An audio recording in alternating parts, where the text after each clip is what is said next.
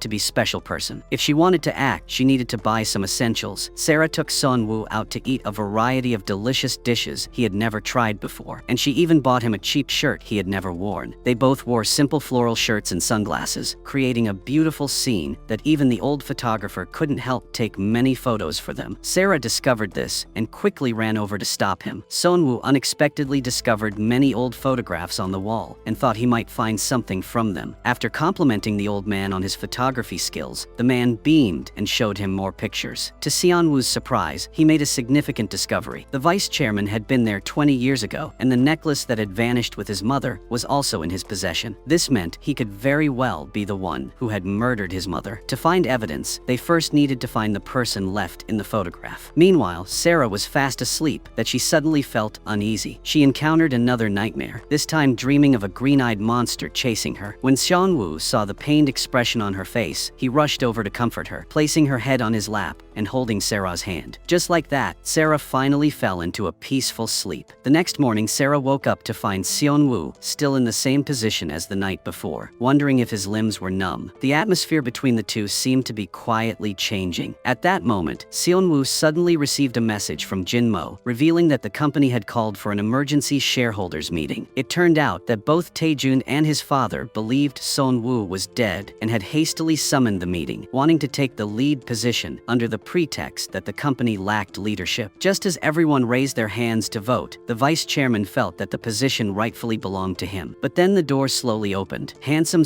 Woo, in a white suit, walked in with his secretary. Everyone was shocked to witness this scene, and the vice chairman's dream completely came to an end. Woo certainly would not let the two of them who had conspired against him go unpunished. In the end, the vice chairman had no choice but to shift all the blame onto his son. Before leaving, Taejun shouted that Secretary Kim had framed him. The vice chairman reflected on the entire situation, questioning whether he had raised a traitor. Therefore, he secretly went to Secretary Kim's house. Indeed, that Secretary Kim not only had evidence of Taejun's drug dealings, but also proof that Taejun had embezzled public funds. When he saw the photos placed next to the bed, the vice chairman, as if had seen something terrible, that he quickly turned around and left. Secretary Kim was a meticulous person, so that night he discovered a few strange strands of hair on the bed sheet. Through his investigation of the driver, he learned that the vice chairman had been there. He slowly opened the curtains, revealing numerous pictures of the vice chairman inside. The scene then shifted to Woo and Sarah, who had grown closer. After everything that had happened, they finally mustered the courage to express their feelings for one another. The next day, Secretary Hong handed Woo a piece of information. After investigating employment records from 20 years ago, Woo discovered that the man seen with the vice chairman in the photo had once been his driver, and now that man was living in this village. While they had not yet located the driver, they encountered a teacher who was anxiously searching for a student. Sarah enthusiastically used her superpower and ultimately found the child hiding in a sand pit by the roadside. It turned out that this child's mother had passed away not long ago, and the little girl just wanted to find her mother in this way. Sarah gently comforted and hugged this poor child. After a day of searching, they finally found the vice chairman's driver from 20 years ago.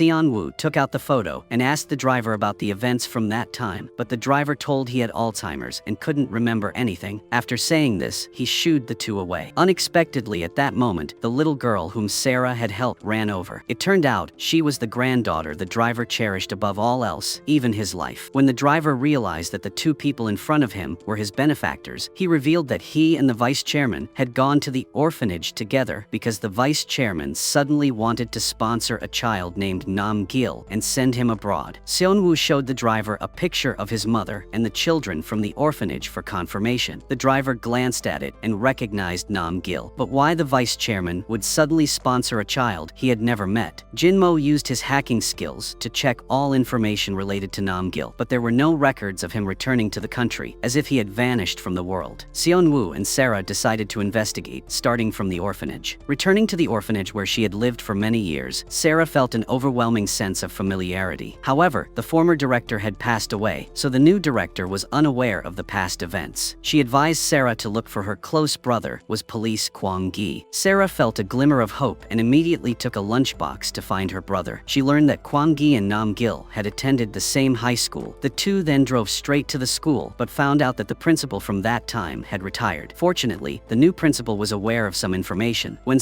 Woo mentioned wanting to sponsor a teaching building, the principal was delighted. Therefore, when Woo inquired about Nam-gil, principal revealed everything he knew. He said that Nam-gil had excellent grades back then, and that he had also taught Nam-gil's class. While other children were scared of frogs, Nam-gil could perform dissections without changing his expression. The principal thought he would attend medical school. 10 years ago, he had encountered Nam-gil again. He had changed significantly, even changing his name. When Woo and Sarah heard that name, they were shocked. Meanwhile, Jinmo had finished developing a facial predicting program, analyzing what Nam-gil would look like after 20 years. He was eager to call Woo. Just then, the name was called in unison. The person was none other than Secretary Kim. Woo finally realized that Secretary Kim held the key to his mother's case. He immediately set out to find Secretary Kim for clarification. Secretary Kim candidly admitted that he was Nam-gil, explaining to Woo why he had changed his name. He mentioned that he was sent abroad for further studies with the vice chairman's support and had had now become his valuable assistant. Secretary Kim stated that he did this out of gratitude, but he claimed not to know anything else. Of course, Sonwoo did not believe him. His instincts told him that Secretary Kim was hiding the truth. In reality, Secretary Kim had witnessed the process when Vice Chairman murdering Sonwoo's mother. To demonstrate his loyalty, he had even killed Seonwoo's dying mother himself. He initially believed that if he became useful, he would gain the father's recognition. But unexpectedly, the vice president kept Secretary Kim by his side just to have someone do wrong things for him. Now, fearing that Sonwoo would continue his investigation, the vice chairman wanted Secretary Kim to voluntarily confess and take all the blame. Eventually, Secretary Kim realized the harsh truth that he was just a used person. He endured it like a non-existent person for 20 years. But in the end, the father only considered him a servant. He crushed the photo of the family of 3 with his feet. Secretary Kim found Sonwoo the next day. He knelt down in front of Seonwoo and said that he saw the vice chairman murder Sonwoo's mother with his own eyes. Although Sonwoo was mentally prepared, he still couldn't accept this truth. The uncle he once trusted and relied on so much was the one who murdered his biological mother. He had to make the vice chairman pay the same price. Even Sarah could not stop him this time. However, when Sonwoo frantically searched for the vice chairman, he discovered that the man had taken sleeping pills to end his life, leaving behind a suicide note confessing all his crimes. Sonwoo grabbed the vice chairman by the collar and shouted in anger. Fortunately, the vice chairman was saved after emergency treatment. But the more Sonwoo thought about it, the more he felt that something was off. Besides the sleeping pills, there was also a bottle of antihypertensive medication on the table. If someone wanted to die, why would they care about their health? So Sonwoo sought out Officer Kwang-gi. After investigating, they found that the vice chairman's blood sugar contained the antihypertensive medication. This indicated that the vice chairman did not leave this world by himself, but was murdered. Sonwoo commissioned Kwang-gi to reinvestigate the truth behind his mother's case from 20 years ago, and he intentionally leaked information to Secretary Kim. From his attitude, Sonwoo sensed that there was indeed something wrong with Secretary Kim. Sonwoo then instructed Secretary Hong to secretly enter Secretary Kim's office to collect a hair sample for DNA testing. He also told Secretary Hong to deliberately leave clues behind. By this way, if Secretary Kim was the murderer, he would likely reveal his weaknesses. To lighten Sonwoo's mood, everyone decided to go camping. At this moment, Kwang-gi called, and Sonwoo thought there was a new development in the case, so he asked Jinmo to join him to answer the call. Suddenly, a man dressed in black appeared. He looked like a professional assassin. Fortunately, Seonwoo and Jinmo had also trained in some combat skills. Right after that, the 3 of them began to fight. Sarah, that using her superhuman vision, was able to see the scene. Just as she was about to rush down to help, she noticed Secretary Kim spying through telescope. In that moment, when their eyes met, Sarah realized that he indeed had one green eye. This triggered vague childhood memories. It turned out that Sarah had witnessed Secretary Kim murder Sonwoo's mother when she was young. Meanwhile, Sonwoo and Jinmo were struggling to fend off the assassin, but luckily Kwang-gi arrived just in time. Hearing the alarm, both the assassin and Secretary Kim quickly fled the scene. Once they calmed down, Sarah recounted everything she remembered to the group, expressing her regret for not having rushed to save Sonwoo's mother. Due to Sarah's emotional instability, she was taken back to the secret base, while the others hurried to Secretary Kim's house to apprehend him. However, when they arrived, they found that Secretary Kim's home was empty, with no trace of him there. It turns out that he had sneaked into the secret base, planning to kill Sarah. Then there will be no more witnesses in the world. He tightened his grip on Sarah's neck until she suffocated. Sarah said that she had told everyone the truth. Whatever he did would be useless. Secretary Kim suddenly stopped. He decided to kidnap Sarah to threaten Seonwoo. If he could deal with 2 people at once, there would be nothing to worry about anymore. He called Sonwoo and told Sarah that he was in his hands. If he wanted to save Sarah, he should go to the meeting point alone without bringing anyone with him. Otherwise, Sarah would not be able to keep her life. For Sarah's safety, Seonwoo had no choice but to comply. However, upon arriving at the designated spot, Seonwoo found no sign of Sarah. He went into a rage and immediately charged at Secretary Kim. It seemed like victory was within reach, but suddenly Secretary Kim raised a remote control that glowed red. Seonwoo pulled back his fist in surprise. Secretary Kim then pulled out his mobile phone, displaying an image of a bomb attached to Sarah. He threatened Seonwoo not to act rashly, warning that if he did, the woman he loved would die right there. Seonwoo stood still, allowing Secretary Kim to strike him. After satisfying his aggression, Secretary Kim demanded that Seonwoo kneel and beg him once more. As he watched Seonwoo kneel before him, he couldn't hide his delight and broke into a smile. On the other side, Sarah was tied to a chair. She used her super sight to navigate toward the wall, but unfortunately she tripped and caused the bomb's cap to fall off. Meanwhile, Secretary Secretary Kim smugly recounted how he had murdered Seon-woo's mother. Unable to bear it any longer, Seon-woo lost control and charged at him. The reason Secretary Kim did all this was out of jealousy for the happiness Seon-woo had. Just as Seon-woo was about to throw another punch, Secretary Kim kicked him down and began choking him tightly. As Seon-woo struggled to breathe, Sarah grabbed a pan and struck Secretary Kim on the head. It turned out she had managed to cut the ropes by rubbing them against the wall. Then, using a mirror and the ability to see through things,